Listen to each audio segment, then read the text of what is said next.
Hello friends, today we are going to the study of concept of maximum work, expression of maximum work and internal energy of a system.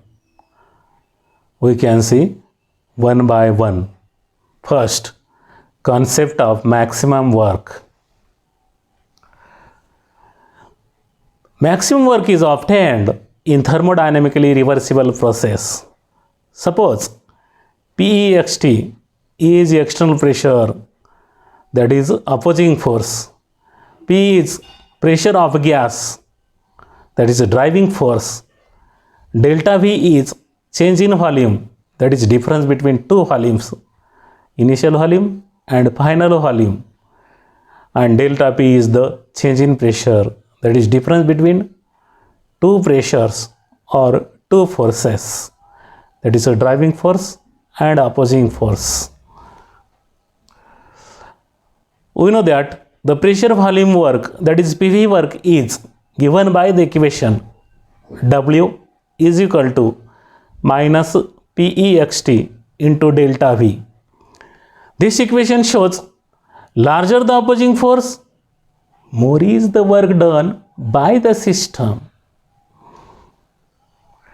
If opposing force is 0, there is no work done by the system or on the system.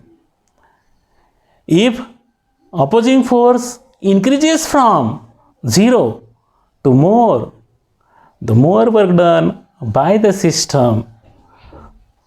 When opposing force reaches its maximum, then maximum work done by the system. If opposing force greater than the driving force, the process becomes reversed. Since opposing force cannot be greater than the driving force, it should be maximum. If driving force and opposing force are differ by delta P amount, then P minus PEXT is equal to delta P. Therefore, to calculate the PEXT value, that means PEXT is equal to P minus delta P. Hence, above equation 1, that is pressure volume equation, is written as W is equal to minus in bracket P minus delta P into delta V. The work is maximum when delta P is smaller, that is PEXT must be infinitesimally smaller than P. That means the opposing force must be slightly smaller than the driving force. Thus, work is maximum. This takes place when process is reversible. Therefore, the maximum work done is obtained in thermodynamically reversible process. Now, the expression of maximum work. Let n moles of an ideal gas placed in a cylinder fitted with frictionless movable piston, as shown in figure. Let gas expands isothermally and reversibly from initial volume V1 to final volume V2 at constant temperature T in many small number of steps until system attains mechanical equilibrium. This is also as shown in figure. Expansion is reversible. During each step, external pressure is slightly smaller than the pressure of gas P, that is P is very slightly greater than external pressure by small amount of delta P, that is small delta P. Thus, P minus Pxt is equal to delta P. Hence, Pext is equal to P minus delta P. During each step, volume of gas increases by slightly small amount of delta V. This is the small delta V. Then, small work done is delta W is equal to minus Pxt into delta V. Therefore, delta W is equal to minus in bracket P minus dP into delta V is equal to minus P into dV, that means delta V, plus delta P into delta V. But there is 2 times delta in delta P into delta V product. This quantity is very small, hence neglected. Therefore, delta W is equal to minus P delta V. Give this equation number 1.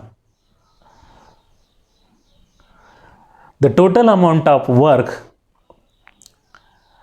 is the sum of all steps of work, that is maximum work obtained by integrating the above equation number 1.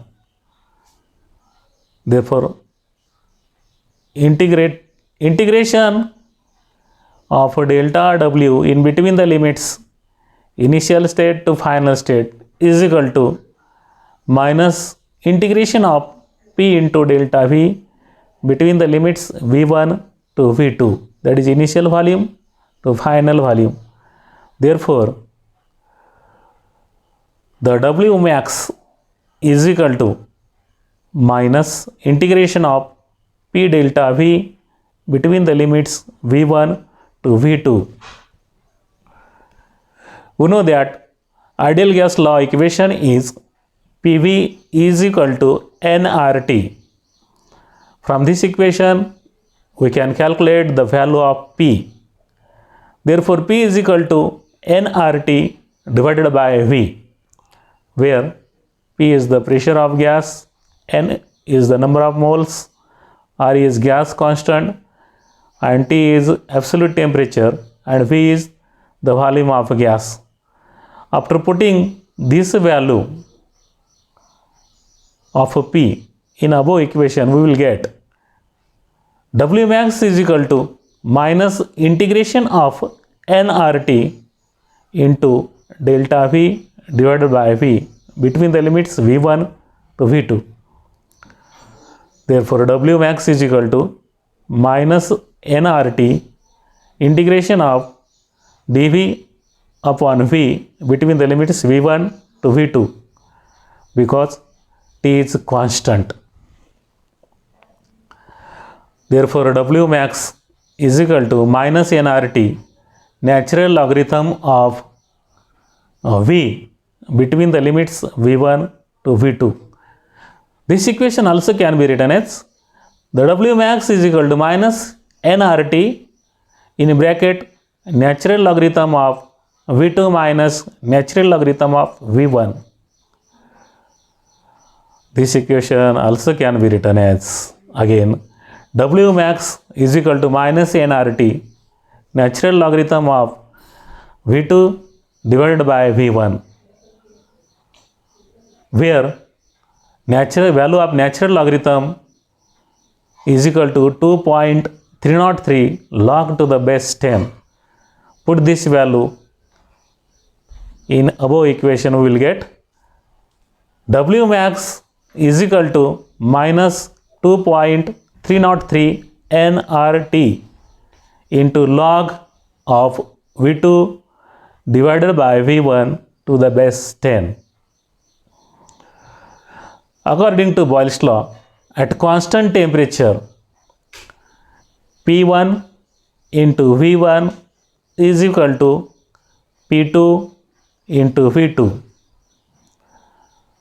Therefore, we will get the equation P1 divided by P2 is equal to V2 divided by V1. Put this value of V2 upon V1 in above equation of W max. Then we will get W max is equal to minus 2.303 nRT into log of P1 divided by P2 to the base 10, where W max is the maximum work done, N is the number of moles of gas, R is gas constant, T is absolute temperature, P1 is the initial pressure, and P2 is the final pressure of the gaseous system. Now, the next point is internal energy of the system. Internal energy is denoted by capital letter U. First definition of internal energy. Every substance is associated with a definite amount of energy. This energy stored in a substance is called internal energy. Internal energy is the sum of kinetic energy and potential energy of individual particles. U is a state function and extensive property. That means internal energy is also a state function and also extensive property. The change in internal energy is given by the equation delta U is equal to U2 minus U1, where U1 is internal energy of initial state and U2 is internal energy of a final state. The internal energy changes when energy transfer to the system by heat or work done on it. It is added to the system, that is internal energy of the system increases, that means plus delta U. In second case, when energy transfer from the system by cooling or work done on the surroundings, it is removed from the system, that is internal energy of the system decreases, that means minus delta U. Now the examples of internal energy. First example, if 30 kilojoule of heat supplied to the system and added to its internal energy, thus change in internal energy is delta U is equal to plus 30 kilojoule. Second example, if 20 kilojoule work is done on the system and added to internal energy of the system, therefore change in internal energy delta U is equal to plus 20 kilojoule. Example number 3, let 10 kilojoule of heat releases and perform 15 kilojoule work on the surroundings. These are removed from internal energy of the system. Therefore, change in internal energy is delta U is equal to minus 10 kilojoule plus in bracket minus 15 kilojoule is equal to minus 25 kilojoule. That means this is the decrease in internal energy. Thank you, friends.